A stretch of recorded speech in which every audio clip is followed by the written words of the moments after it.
Centrafricaines, Centrafricains, mes chers compatriotes, la République centrafricaine, notre cher et beau pays, à l'instar de la plupart des pays du monde, traverse une crise sanitaire sans précédent dans l'histoire de l'humanité, tant par les morts qu'elle engendre, la peur qu'elle suscite, les bouleversements qu'elle a provoqués dans nos vies et dans nos familles, mais aussi dans notre relation avec les pays frères, voisins et amis lointains avec lesquels nous entretenons les rapports les plus harmonieux.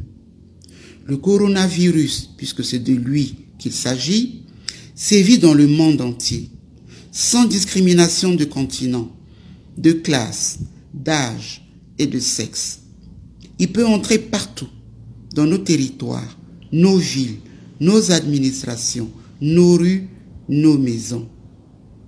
Mes chers compatriotes, ce virus est venu se greffer au drame du quotidien auquel vous êtes déjà confrontés et qui a forgé cette résilience par laquelle vous avez toujours surmonté l'adversité et les pulsions de mort qui nous assaillent depuis plusieurs décennies.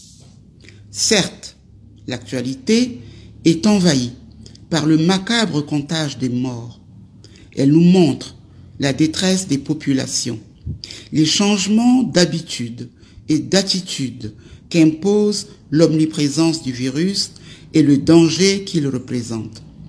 Elle nous montre comment le coronavirus nous enlève de valeureux fils et filles du continent et de notre pays, la République centrafricaine. Heureusement, nous avons aussi écho d'une part du combat mené contre cet ennemi que nous ne voyons pas, mais qui tue, et des chaînes de solidarité internationale qu'il suscite à travers le monde d'autre part. Le président de la République et le gouvernement, mobilisés contre la pandémie, ont pris des mesures préventives, contraignantes, abondamment diffusées à la radio, à la télévision, dans la presse et qui sont connues de vous. Comme vous le savez, ces mesures visent à limiter la propagation du virus dans notre pays qui n'est pas plus épargné que d'autres avec, pour l'instant, 5 cas de maladie déclarés. Je vous exhorte tous à respecter scrupuleusement ces mesures pour vous protéger, ainsi que votre famille, protéger notre pays et l'humanité entière. Je vous incite aussi à proscrire le piège de l'incrédulité et de la stigmatisation qui guette certains d'entre nous. Le coronavirus s'est introduit dans notre pays.